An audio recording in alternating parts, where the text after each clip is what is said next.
creo que hay un común denominador en las intervenciones que tienen que ver precisamente con lo que podríamos llamar los límites o la crisis de la democracia en el momento actual, que se expresa no solamente en aquellos espacios o en aquellos países donde la democracia se ha desarrollado con gran dificultad, es precaria, no cubre el territorio, no cubre la población, etcétera, sino en sociedades muy consolidadas, ¿no? Como las sociedades anglosajonas, que han sido líderes del capitalismo en la modernidad, como son el Reino Unido y los Estados Unidos. El síntoma de que hay una crisis, digamos, sistémica o, digamos, generalizada en la democracia tiene que ver precisamente con el triunfo del Brexit y el triunfo de Trump, ¿no? Ambas han sido decisiones sorprendentes, ¿no? En sociedades muy educadas, en sociedades económicamente muy poderosas, en sociedades con una larga historia, en sociedades con una influencia internacional muy grande, sociedades muy ricas, etcétera, etcétera. Sociedades donde la democracia está más consolidada, y entonces aparecen movimientos o alternativas que son claramente antidemocráticas, porque o están asociadas a un líder carismático que viene de afuera y que desconoce, digamos, las tradiciones y sobre todo los ordenamientos constitucionales, o desconocen, desconocen, digamos, el nivel de ampliación de la democracia a la Comunidad Europea, que fue precisamente lo que pasó con el Brexit. Fueron decisiones absolutamente sorprendentes.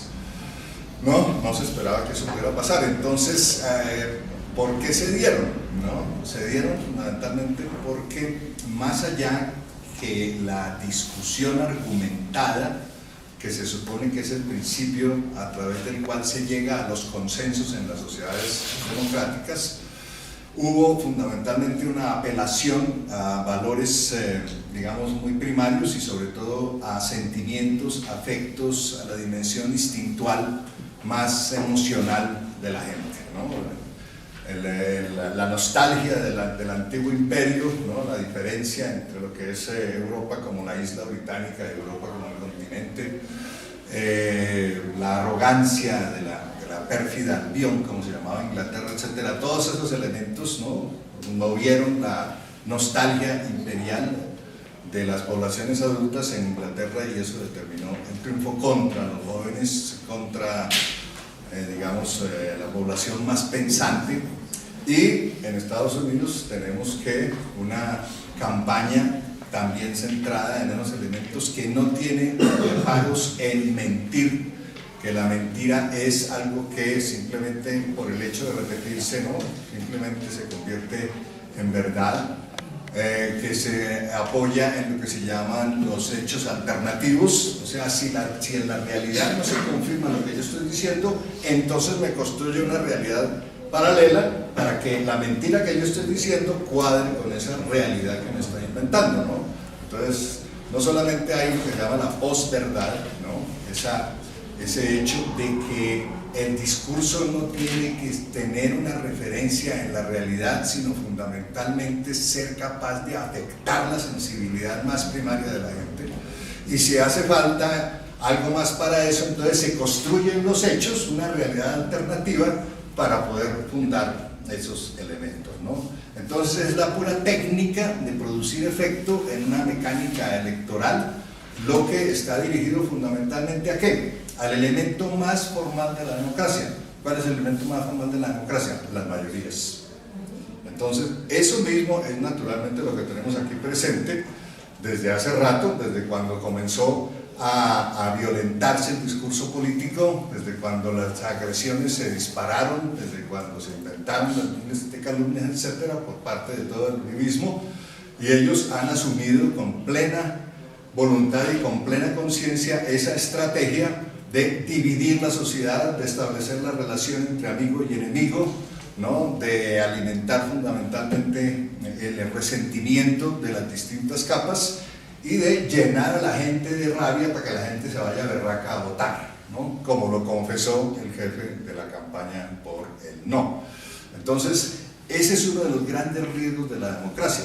Los grandes riesgos de la democracia es que si bien, digamos, en su ideal está montada sobre la razón, sobre el debate público, el parlamento se llama parlamento porque la gente va a hablar allá y ese es el lugar donde se discuten los grandes temas nacionales. Eso nació en Inglaterra hace 800 años y en Inglaterra precisamente es donde acaba de imponerse una técnica, ¿no?, de consecución de las mayorías que no importa, que ignora la razón, ¿no? En ese sentido no solamente habría posverdad sino por razón, ¿no?, para simplemente ganar el poder político. Ese proceso está aquí en Colombia ya muy fuertemente desarrollado, es la amenaza que tenemos más inminente para el año entrante, ¿no? Y entonces la cuestión es, ¿eso significa que tenemos que cambiar el concepto de democracia?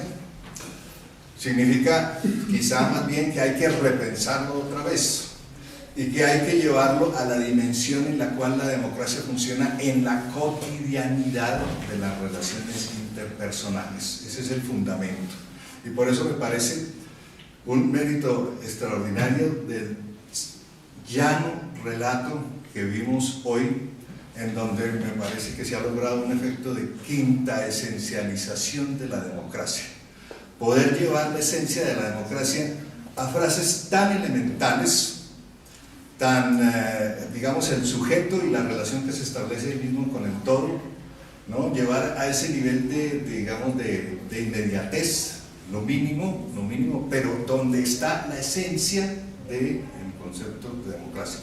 Y esa esencia funciona básicamente como vínculo social, como nexo social, ¿no?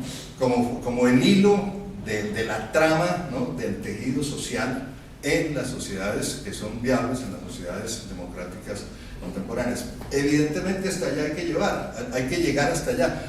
El elemento de la cultura de la democracia precisamente funciona así, o sea, tiene que prender, ¿no?, en la semilla más primaria. En el caso de los niños no es una noción, digamos, compleja, que naturalmente también lo es, compleja en el sentido jurídico, que fuera un tema solamente para especialistas juristas, sino que es algo que tiene que ser apropiado, vivenciado por la gente y practicado en la cotidianidad.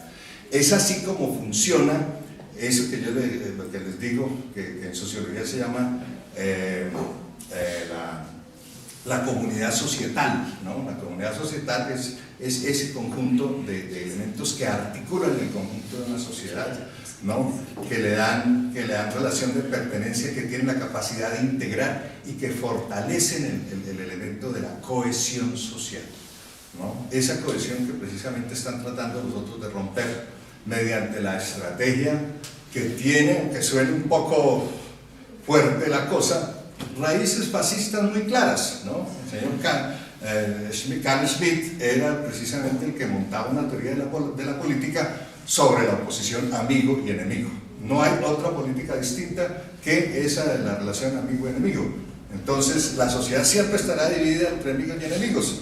Hay que identificar al enemigo, ¿no?, para asegurar la cohesión de los amigos.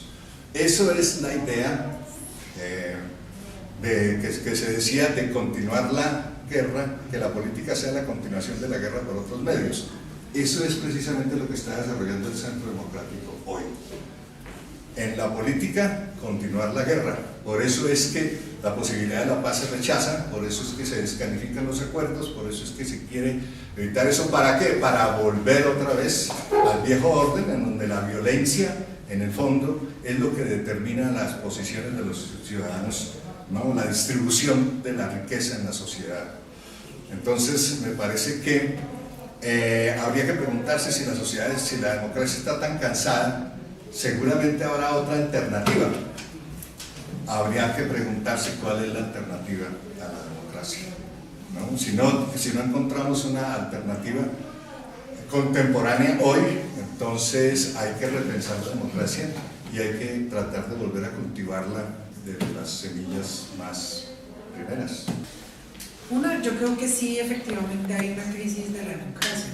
Creo que en este país hemos vivido en crisis de la democracia. Creo que estamos en crisis de la democracia desde la república, ¿sí?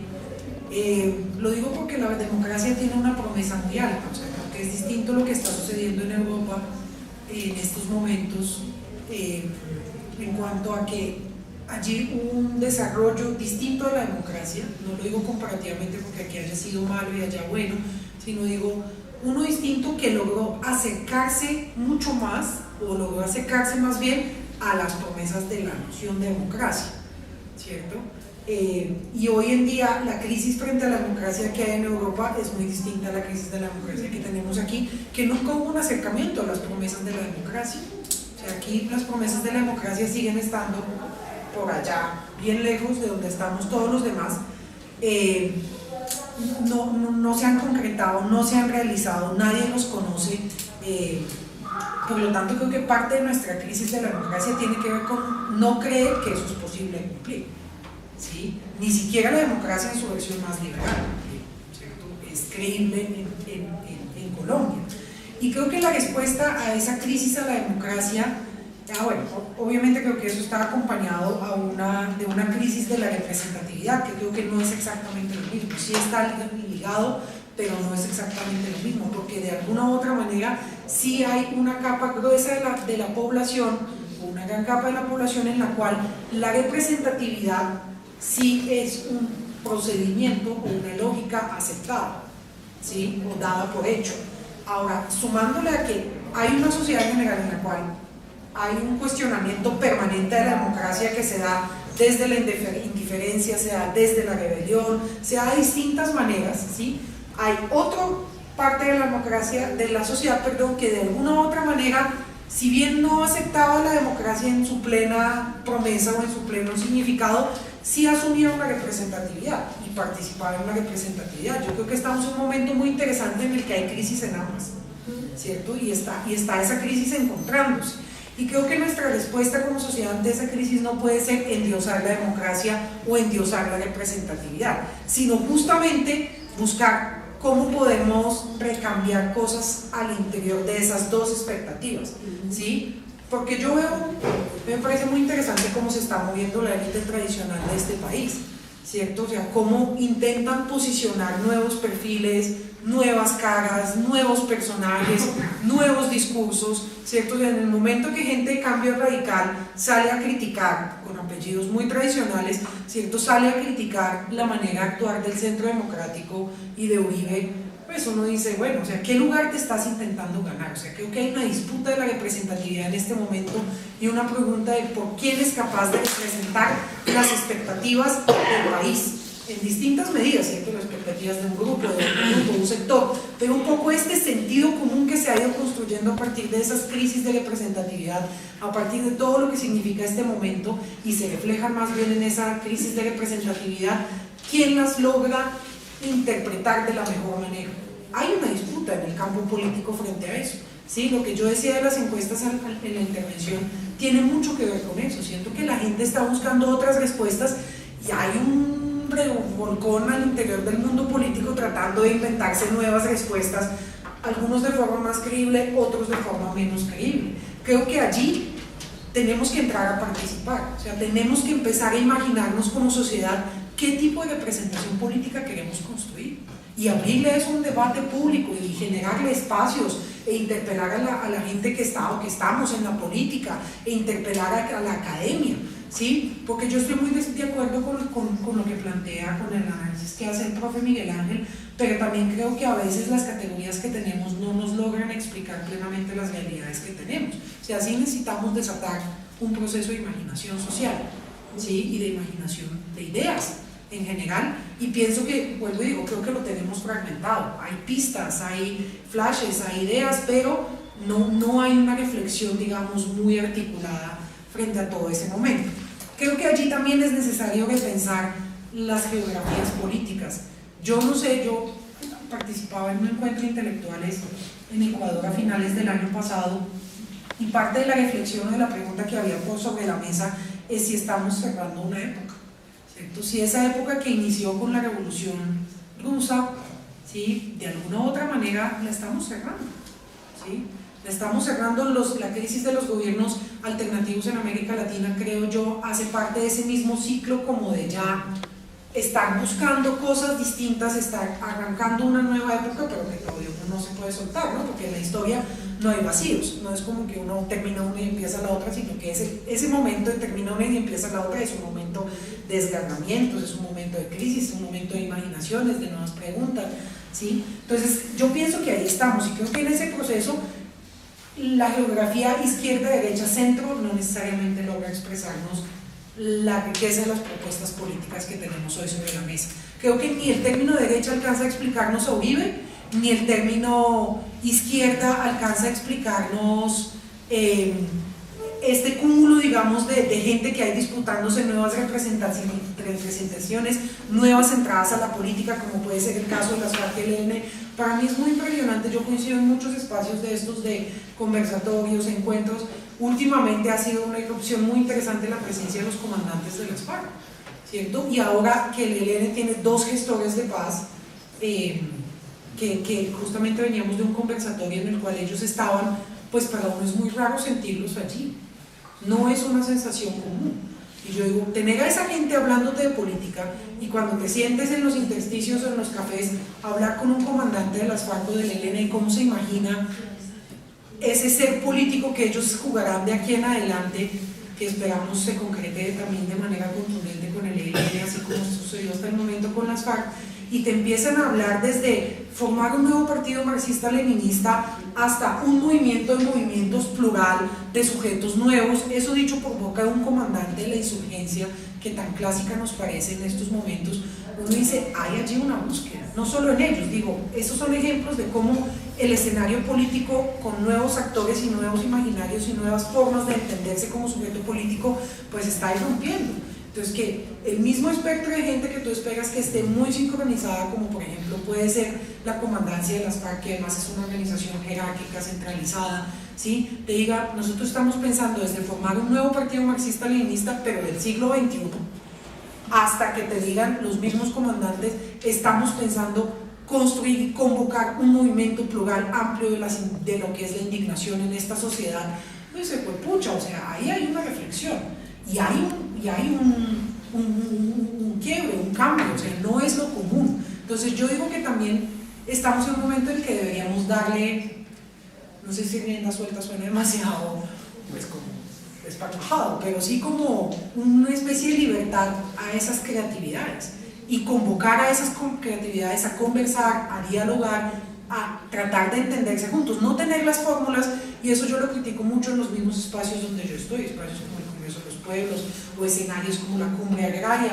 Ya tenemos la respuesta del cómo se articula antes de haberle preguntado a la gente qué quiere representar y qué quiere expresar, y eso es terrible a veces lo que hacemos en los mismos movimientos sociales que se supone son los escenarios más plurales, interesantes de la política de cambios de izquierda. Yo digo, a veces cometemos esos errores y antes de que la gente siquiera nos diga cómo se imagina que se puede comunicar, articular entre sí, ya le tenemos armado un frente de no sé qué, una organización de si sé cuándo, un comité directivo y ejecutivo aquí, ya lo tenemos. Y digo, eso no, necesitamos realmente dar espacio a que esas rebeldías, luchas, intuiciones, visiones, intenciones se conecten, se hablen entre sí y vayan encontrando un camino. Esto puede ser muy posmoderno, yo no creo, no es posmoderno en mi imaginario, puede sonar como lo estoy presentando muy light o muy, pero yo lo digo también desde la experiencia. Cuando yo estuve en la dirección de seguridad, en la administración de la Bogotá Humana, obviamente el tema de seguridad parecía un tema que no es de la izquierda y que no es de los proyectos alternativos.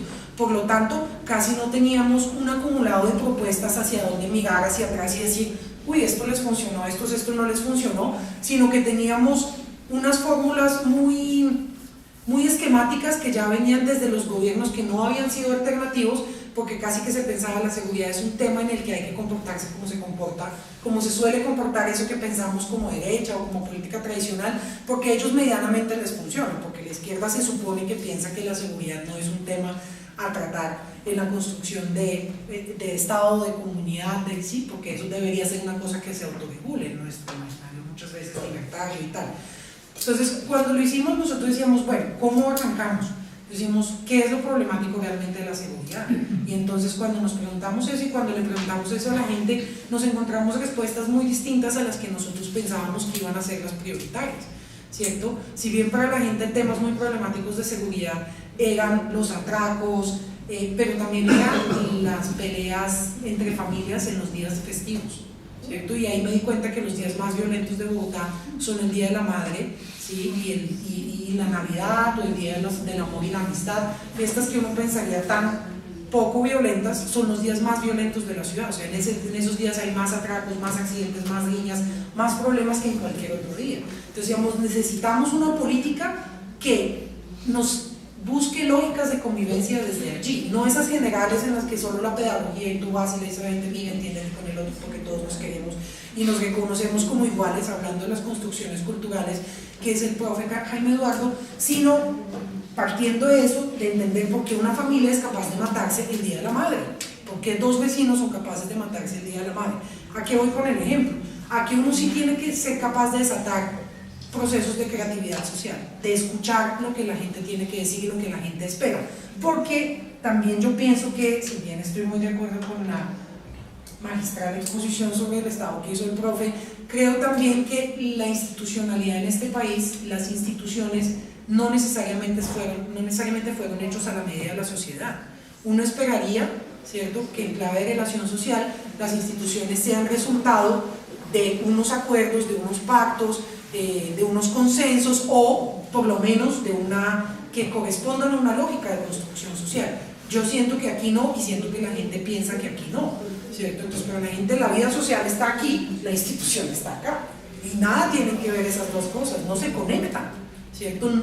Para mucha gente no se conectan, más allá de sacar la cédula, hacer un trámite, o porque uno trabaja en una institución, la relación, o sea, la gente se imagina el desarrollo de su vida muchas veces tratando de no meter a ninguna institución en esa vida, porque le genera complicaciones, porque le genera líos, porque ni siquiera la conoce, por lo tanto no sabía cómo conectarse. Entonces la gente prefiere pagarle al vecino que hace trámites para hacer el trámite, no solo porque no tiene el tiempo, sino porque realmente se enfrenta a la institución y se siente que no tiene ni idea cómo actuar. Entonces yo prefiero a mi vecino que cobra 1.000 pesos, 2.000, 3.000 por el trámite, pagarle a yo enfrentarme, porque no quiero tener ninguna relación con eso. Ya termino. Entonces creo que ahí hay unas lógicas también, unas construcciones culturales que hay que interpretar, y que en este momento no podemos solo decirle a la gente, tranquilo que ahora sí la institución va a funcionar. Creo que ese cuento no se lo cree ni los senadores de la República, creo que ni lo iba a agregar, se lo cree, ¿sí? Entonces, si en cambio decimos, venga, repensemos cosas, normas, reglas, sí, puede que tome un poco más de tiempo, no se trata que mientras tanto el Estado se va a detener y no va a funcionar, sí vamos a seguir, pero podemos entendernos una mala interpretación por lo que han planteado las FARC de la propuesta del gobierno de transición y lo que ha sonado, pero digo, si uno despeja más allá de eso y mira la palabra transición, es muy interesante asumirse en transición, porque es asumirse en movimiento y en cambio, y creo que hay unas claves. Y lo último que quiero decir, ya no hablo más, un minuto, perdón, tiene que ver con lo que tú preguntabas del paramilitarismo y, digamos, de toda esta ola de asesinatos, que no han sido solo asesinatos, sino también judicializaciones, persecuciones a organizaciones y líderes sociales. En parte la lectura que nosotros hemos hecho es que esta ola del paramilitarismo no es la misma ola del paramilitarismo de hace 2 décadas, ¿sí? No es la misma de los 80s, 90s, 2000, ¿sí? Sino que corresponde con mucha mayor fuerza, no es que la anterior no, con mucha mayor fuerza a una disputa de poderes regionales que intentan apropiarse de economías que quedan sueltas, de dinámicas de ordenamiento y control territorial que quedan sueltas, y allí nosotros hemos dicho hay que generar una capacidad de negociación, esto que voy a decir puede sonar raro, con los poderes regionales. Creo que negociar con Santos, o sea, esta negociación Insurgencia-Santos, no es suficiente para el país que queremos transitar. Necesitamos interpelar y sentar a negociar a los poderes regionales que tienen el poder de la tierra, que tienen el poder de las economías locales, y eso no ha pasado. Además, obviamente necesitamos respuestas muy ágiles de la Fiscalía, pero eso a veces uno lo duda de que vaya a suceder. Pero sí necesitamos seguirlo exigiendo porque la vida de la gente está en juego. Y yo quiero también invitarlos a la construcción que estamos haciendo en clave de participación social desde un escenario que se llama el Comité de Impulso de la Mesa Social para la Paz. No voy a escribirlo porque no hay tiempo, pero ya estamos tratando de darle claves a cómo ir construyendo un diseño para la participación participativo e incluyente, es un tema que trabajamos, cómo construimos unos ejes de problema país en términos de las transformaciones que necesita la paz en el momento inmediato, o sea, cuando digo inmediato, ya me refiero a de aquí a 10 años, cuáles son los cambios que tenemos que lograr para que la paz no se quede sin aire, no se quede sin, no generemos el ciclo de siempre, sino que iniciamos un nuevo ciclo, y un poco cómo le generamos a este tema de la participación, no en clave mecánica y técnica de los mecanismos, sino en clave de construir nuevas mayorías en este país, cómo le encontramos respuestas. Entonces voy a enviarles con Liliana una serie de documentos e ideas que hay ahí para que las vayan conociendo. Gracias. Bueno, pues muchas gracias. Siempre quisiéramos tener más tiempo para hacer más preguntas, para hacer más comentarios. De todas maneras nunca vamos a poder decirlo todo y responderlo todo, pero la idea es tener algunos puntos que sean provocadores para la reflexión y para la acción, porque yo creo que todos podemos ser también multiplicadores de estas reflexiones y digamos, de iniciativas de pedagogía y de construcción de paz en los escenarios en los que nos movamos. Yo le doy enseguida la palabra a Adri y a nuestras compañeras que van a cerrar este acto con la segunda parte de la intervención literaria. Muchas gracias al profesor Miguel Ángel, a Donca, a Alberto Ardila, líder comunal, que nos colaboró hoy con la moderación. Para finalizar, no sé si ustedes alguna vez han estado en una tertulia literaria, pues es un poco como generar también ese tipo de espacio, ¿no? Pasamos un poco acá con las intervenciones muy con conocimientos, con cosas bien importantes. Fue lindo también que hicieran como referencia al primer cuento. Creo que ahí nos vamos dando cuenta de la importancia de la creación literaria y de la creación de todo esto. Entonces, bueno, ahora pues vamos a compartir un ejercicio también que ha hecho Joana con otro tema, con otra iniciativa que ella ha tenido, que para ella ha sido como una preocupación constante. Ya digamos que pues van a ver un poquito de qué se trata. Vamos a presentar solo como unas partecitas, además porque ella es pues artista también. Entonces la idea es que el cuento aparezca con una serie de ilustraciones que ella misma está haciendo. Entonces vamos a presentarles un poco la idea, un poco cuál es el tema el cual ella quiere abordar, y enseguida entonces terminamos con un cuento también muy hermoso que esperamos que les guste mucho, de Adriana Esguerra, también aquí acompañada de su hija. Nos va a acompañar a leerlo y pues que esperamos que les guste mucho. Entonces empecemos con Joana. Okay.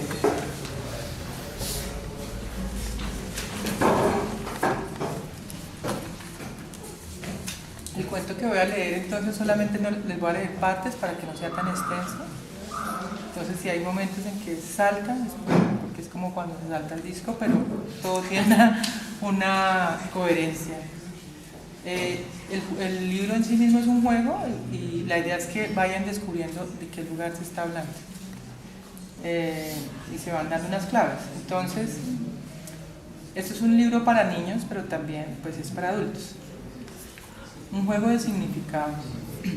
Hoy voy a pasear con mi abuelo Pedro a ver la ciudad desde lo alto. A él le gusta llevar siempre su sombrilla negra, pantalón de paño y odia ensuciarse. Mi otro abuelo Pepe, el del campo, dice que Pedro es un viejo de carros y edificios altos. Cuando llegué a su apartamento en el barrio El Lago, salió con sus zapatos de cuero. No supe cómo decirle que se pusiera botas por si llueve y por si caminamos por el campo. Quiero ir a mostrarle un lugar en la montaña que conocí. Yo llevo impermeable, botas, un libro y un diccionario para una tarea de palabras nuevas. Abuelo, el libro dice que Bogotá es un altiplano. ¿Qué quiere decir? El abuelo le contesta muy serio: es una planicie en un lugar alto. El libro dice que aquí había un lago. ¿Cómo podría existir un lago en un altiplano? Llegamos, mira, una lagartija, ten cuidado, la vas a pisar. La miraste de reojo, abuelo.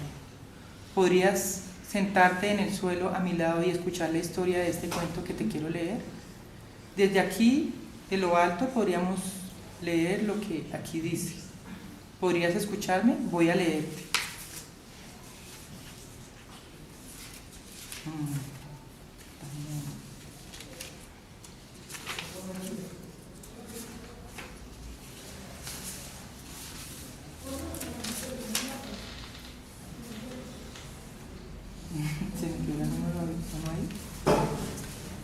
Bueno, voy a seguir de aquí mismo.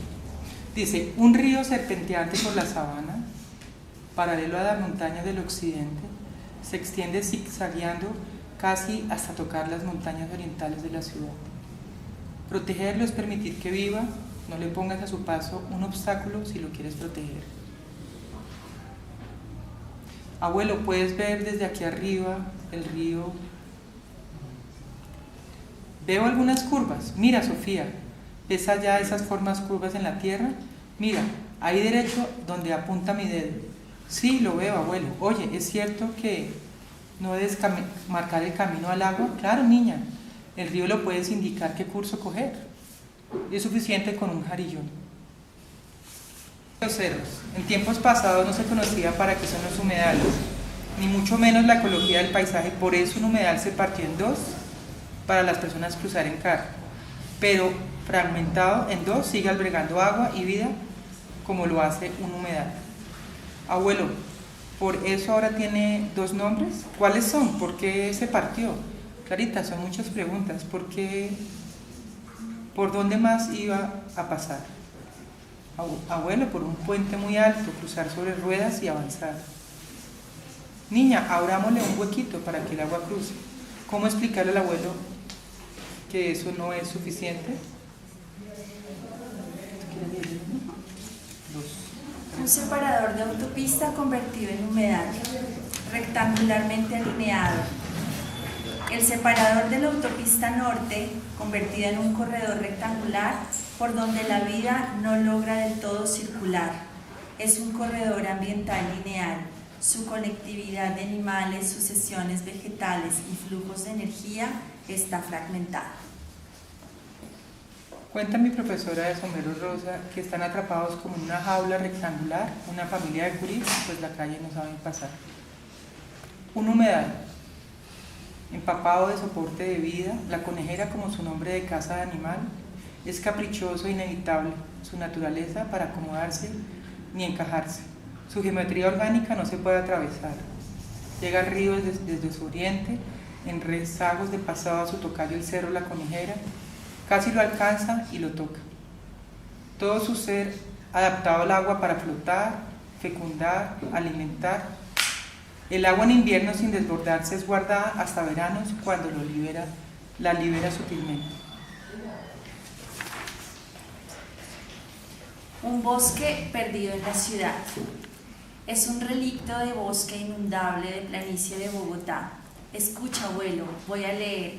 En este bosque habitan mariposas, bromelias, musgos, líquenes, periquitos, salamandras, chucas, marsupiales, culebras, comadrejas. No más, niña, para de leer, estoy cansado. Niña, ¿cómo crees que una planicie se puede inundar? Eso no existe. ¿Cómo explicarle al abuelo que eso sí puede ser? Una reserva y que conecta. La reserva es necesario restaurar. Conecta desde el occidente el río, el humedal con su tocayo el cerro, los humedales del pie de la montaña, esas que llamamos cerros orientales, parte de la gran cordillera oriental. Esa porción de tierra acostada que desde sus alturas fluyen cristalinos ríos que entran a la ciudad, traen noticias de vida de páramos lejanos y cercanos. Vuelan pájaros nativos sobre ella, otros llegan migrando de otros países rogando seguir encontrando los espejos de agua para poder llegar. Restaurar la reserva es algo que no todos pueden imaginar. Crecerá su bosque, las Mercedes, alcanzarán los cielos, los árboles, veremos desde abajo los colores, veremos desde abajo los colores, ¿qué? Miércoles. Los colores azules confundiéndose con verdes, con las verdes hojas resplandeciendo bajo el sol. Tendrán fértiles tierras de cultivo, más reservas de vegetación que atraen y conservan el agua a esta gran ciudad. Abuelo, yo quiero ver vida real en mi ciudad. Abuelo, está oscureciendo. ¿Por qué habrá oscurecido tan rápido? Ya casi no alcanzo a leer. Vamos, niños. Luego volveremos. Ahí quedó. Es que me costó un poquito de trabajo porque traté como de saltar para no hacerlo tan largo. Ahí termina. Bueno, al final el cuento tiene un glosario en donde va diciendo qué nombre en la geografía exactamente tiene, y pues lo que explicaba Adri, pero pues no lo he logrado todavía, estoy apenas adelantando, las imágenes, digamos, el texto va con las imágenes de cada elemento del paisaje que se va describiendo. ¿Y saben de qué lugar se trata? La humedad de la conejera. Es el humedal de la conejera y también más. O sea, el humedal de la conejera es una parte, sí. Y luego los cerros No, el que ya sabe no diga. No, ya lo saben. Bueno, vamos a leer. ¿Ya dijeron cuál era? Un aplauso. Sí. Sí, ya. Ah, ¿tú dijiste? La bandera. Sí. Yo quería decir algo muy corto. Pero primero leemos. Pues leemos Sí, eso si es, quieres eso. ahorita. Dale. Entonces, gracias por haber.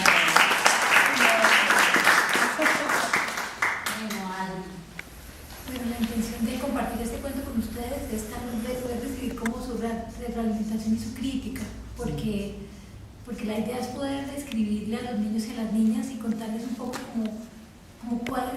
cómo es nuestro país y cuáles son los grandes problemas que nos atraviesan, y también cuáles son las virtudes y las capacidades que tenemos, digamos, como colombianos. Pero escuchando ahorita el panel, pues pensaba yo en muchos términos y muchas cosas que uno utiliza y que uno después piensa sin que el lenguaje, digamos, el cuento deje de ser literario y artístico. Hay que ser preciso y hay que ser concreto en los términos para que realmente se diga lo que uno quiere transmitirle a los niños y a las niñas. Entonces, bueno, un arrullo desde el bosque de las tierras bajas. Esta historia se narra desde el corazón de la selva húmeda, donde la vitalidad del bosque resguarda semillas de esperanza. En las playas plateadas del Océano Pacífico, donde los 5 ríos que vienen de la cordillera se juntan con el mar, vivían doña Paz Burbujas y su marido Ezequiel Limón, una pareja de duendes de mediana edad que vivían juntos desde los tiempos en que el bosque húmedo no sabía de la existencia de los hombres. Tenían 3 hijos, todavía niños, que habían nacido al abrigo del manglar. No usaban ropa de duende ni sombreros puntudos porque el calor era muy fuerte y su piel morena y verdosa no se quemaba con el sol. Pasaban los días felices, saltando entre las olas, comiendo chontaduros y corriendo hasta el río más cercano para bañarse en el agua dulce que llegaba de los páramos lejanos de la cordillera. Una mañana soleada del mes de julio, después de recoger algas y plantas medicinales entre las raíces de los manglares rojos y blancos, don Ezequiel Limón llegó a la gruta del cedro donde había construido su casa. Entró malhumorado como todos los días desde hacía 10 años. ¿Qué te pasa, gruñón? ¿Por qué nunca llegas al hogar con buena cara? ¿Dónde dejas tu alegría cuando vienes de la pesca o del cultivo? Le dijo con ternura doña Paz, sentada pelando plátanos en la banqueta de sajo que había tallado su marido para ella como regalo del último aniversario. Muchas preguntas juntas, mujer, tú siempre tan atropellada e intensa, respondió el señor Limón con cara de baile. Mamá Burbujas lo miró con añoranza de los tiempos bonitos, cuando la calma de los días se mezclaba con las fuertes lluvias que bañaban la playa y ellos vivían alegres y enamorados, sin malos augurios ni las amenazas contra el bosque que Ezequiel presentía y le arrugaban el alma. Volteó la espalda y subió con destreza la escalera de guaduas que conducía al altillo de la gruta. El cuartito tenía una ventana ovalada que coincidía exactamente con uno de los nudos en la corteza del árbol que los albergaba. Desde allí, mamá Burbujas miraba con unos binóculos muy poderosos los movimientos de sus hijos en el manglar y sus andanzas cuando se adentraban en la selva en busca de los ríos de agua dulce. Observar a los niños les llenaba de alegría. Los 3 crecían fuertes y arriesgados. El mayor tenía 12 años, era tierno y alegre como una golondrina. Las niñas más pequeñas tenían 9 y 6.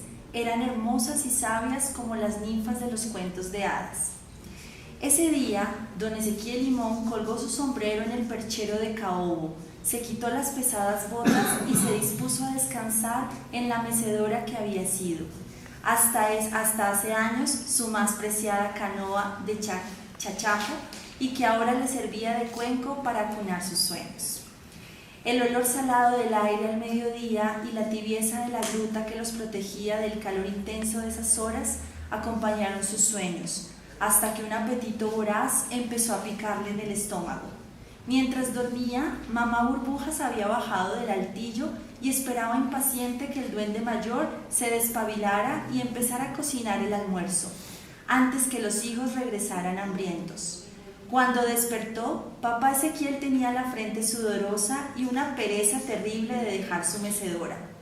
Doña Paz, que conocía los enfados de su marido, después de la siesta matutina, esperó unos minutos para informarle que todo estaba listo en la cocina para preparar el almuerzo. El duende se levantó torpemente, estiró los brazos sobre su cabeza y empezó a balancearse de atrás para adelante y de un lado para el otro, para espantar la modorra que no le permitía una total conciencia de sí mismo. Su barriga inmensa se balanceaba con cada movimiento. Ella fue acelerando despacito por detrás hasta su espalda. «Esposo mío y padre amoroso de mis hijos», le dijo con voz suave, mientras abrazaba su cintura, «es hora de entrar en la cocina. No demoran los hijos que llegarán del río a contarnos sus andanzas». Don Ezequiel acarició las manos de su esposa sobre su protuberante barriga y así juntos caminaron hasta la alacena. Cuando papá Limón estaba terminando de adornar con nueces la ensalada de ostras y setos del bosque, escuchó cómo crujía el piso de la gruta. Doña Paz, que había salido a recoger flores de jiwa y abroja en el jardín para adornar la mesa del almuerzo, sintió un temblor terrible bajo sus pies y pensó aterrada que era el fin del mundo. Una nata gris y brillante sobre ella cubrió el cielo. De un momento a otro empezó a vibrar mientras producía un ruido ensordecedor. Mamá Burbuja se tapó las orejas puntiagudas con sus dos manos y subió con rapidez la escalera que conducía del jardín a la entrada de la gruta. Encontró a su marido con las mejillas coloradas y la ensalada de ostras esparcida por el piso. Toda la casa se movía. El árbol estaba tiritando de miedo mientras una sierra gris y fría iba atravesando su tronco, rompiendo sus ramas y desprendiéndolo de su raíz. Los duendes se abrazaron asustados sin entender lo que estaba ocurriendo. El ruido no menguaba, sino que se hacía más fuerte cada momento. La casa trepidaba mientras el cedro lloraba su infortunio. Papá Ezequiel buscó la bolsita de perlas que guardaba bajo el colchón de hojas secas de su cama y con voz angustiada le dijo: «Salgamos del árbol, querida, no puedo prever lo que va a suceder». No alcanzaron a llegar a la puerta cuando su casa entera se puso patas arriba. Todos los muebles, las frutas y nueces de la alacena, los juguetes que los niños habían dejado en el salón antes de irse a la playa, las botas del duende, la canasta del bordado, los hilos y las agujas de Doña Paz, los binóculos alemanes y el telescopio, volaron por el salón y se estrellaron contra una de las paredes laterales de la gruta. El tronco del viejo árbol rodaba empujado por una fuerza tenebrosa que lo arrastraba hacia no sé dónde. Dentro daban vueltas los duendes y su casita. Mientras esto ocurría, los niños jugaban en el río, saltando desde las rocas al agua cristalina, nadando entre los remolinos y dejándose arrastrar por la corriente hasta las bocas verdeazules donde el río se juntaba con el mar. Después del mediodía, Miconia, la más pequeña, pensó en el manjar de ostras que papá Ezequiel les había prometido preparar para el almuerzo. «Ya es tarde, hermanitos, mi pancita llora de hambre, vamos corriendo a la gruta, papá ya debe tener lista la ensalada». «Espera, chiquita, voy a recoger las piantas, mamá me las pidió, quiere preparar un ceviche el próximo domingo», le contestó con tono amable Esteban Tinador, el hermano mayor. «Mientras, ustedes pueden llenar las tinajas de agua dulce y si son capaces de traerlas desde el río, nos vamos de una para la casa». Los tres niños caminaban contentos hacia la gruta. El mayor cargaba una tinaja al hombro y las niñas llevaban la segunda de dos manijas, una a cada lado. Solo Gaviota, la niña del medio, que tenía un talento especial para ver escenas del futuro cuando algo le preocupaba, sentía una especie de zozobra en la medida que se aproximaban al cedro.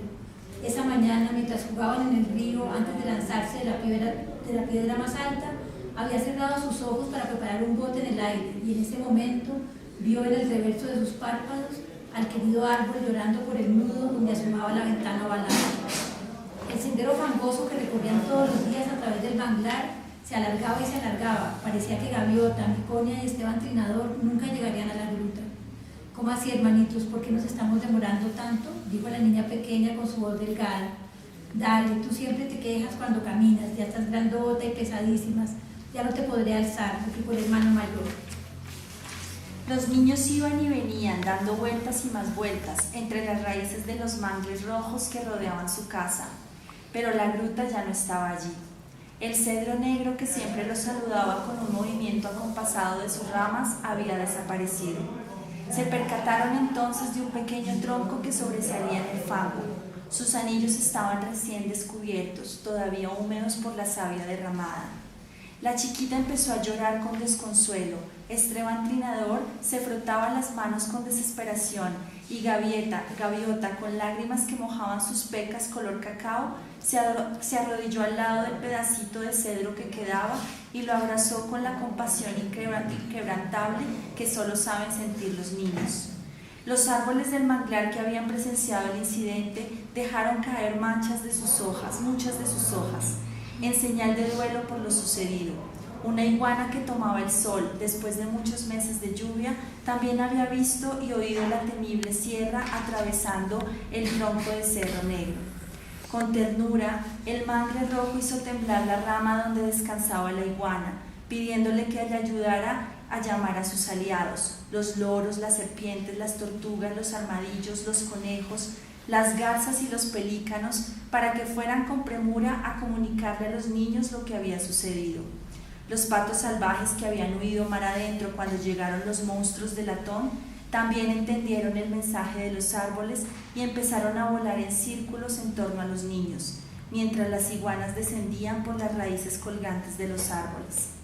Patos e iguanas rodearon a los tres hermanos, que al verlos sintieron un poco de consuelo. La iguana mayor los miraba fijamente mientras daba coletazos y cambiaba de color. Los patos graznaban en coro diferentes notas.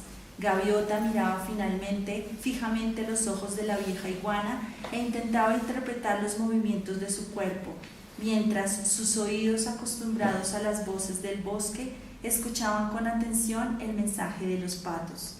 Cuando entendió lo que los árboles y animales querían decirles, se dirigió a sus hermanos.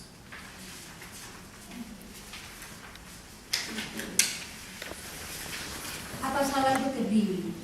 Los seres descoloridos, esos que vinieron años atrás a matar ballenas y asustar el bosque, volvieron hoy con unos cuchillos inmensos, cortaron el cuerpo del señor Cedro y se llevaron el tronco con la gruta y papá y mamá metidos dentro. Se robaron nuestra casita, hirieron de muerte el árbol amigo y ahuyentaron a los animalitos que jugaban cerca de allí. Todos en el bosque están muy tristes. Allá en el acantilado, los pelícanos, las garzas, los lagartos, las tortugas y los loros están reunidos pensando qué vamos a hacer. Yo quiero ver a mi mamá y comer la ensalada, tengo hambre con miedo, lloraba Miconia. Y yo quiero devolver el tiempo y nunca haber salido a jugar, así estaríamos ahora todos juntos y seguramente habríamos podido hacer algo cuando llegaron esos seres extraños, se lamentaba Esteban Trinador. Miren, ahí viene el señor Loro muy apurado, anunció Gaviota. El pájaro caminó hasta el centro del círculo que formaban los patos salvajes y con palabras claras les dijo: el bosque entero les ayudará a encontrar a sus padres en la gruta del viejo cedro. El manglar sabe dónde guardan los troncos moribundos hasta que llegan unos gigantes ruidosos con 4 patas redondas, se los tragan y arrasan con ellos hacia la cordillera. Los cocodrilos más jóvenes trajeron plátanos y marallones para calmar el hambre de los niños. Los manglares exprimieron el agua dulce que guardaban en sus ramas y se la regalaron en chorritos que ellos agradecieron recibiéndola en sus bocas. Cuando los niños se sintieron mejor, todos juntos emprendieron el viaje hacia las ramadas en las orillas del río Mayor, donde los seres descoloridos escondían los troncos junto al polvo de oro que llevaban días después a las montañas. El camino hacia el caudaloso atrato fue largo y agradable. En algunos momentos los venció el cansancio. Entonces reposaron entre raíces, líquenes y orquídeas. Siempre tuvieron confianza en que encontrarían sanos y salvos a papá Limón y a mamá Burbujas, porque en el corazón cálido y húmedo del bosque siempre anidan las ilusiones y los sueños de los duendes.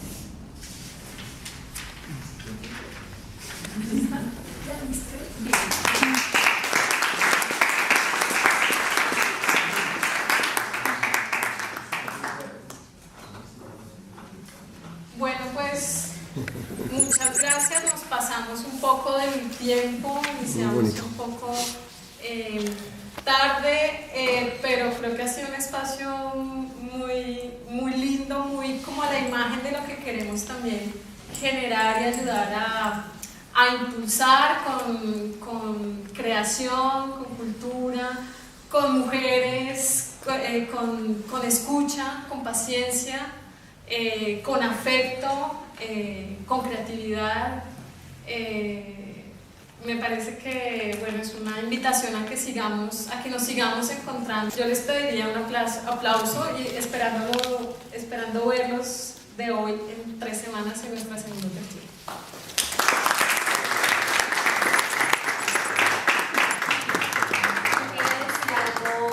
Que tiene que ver con lo que está pasando justamente en Mocoa.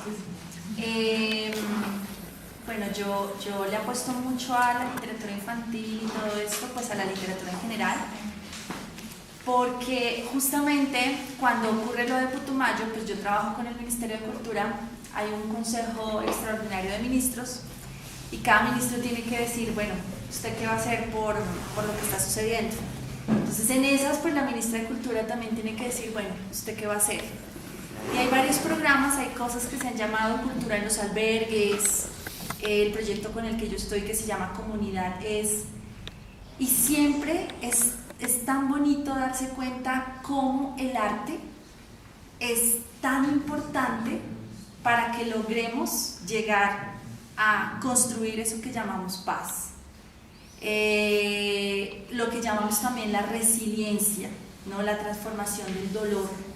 Entonces, por ejemplo, como un cuento bien leído, ¿sí? Un cuento muy bien trabajado, que hay muchas cosas muy bonitas que han escrito autores colombianos, incluso ayudan o permiten hacer esa entrada con comunidades que están pasando por situaciones muy complejas. Y lo hemos vivido nosotros trabajando desde el proyecto con poblaciones víctimas del conflicto, desplazados y en extrema pobreza.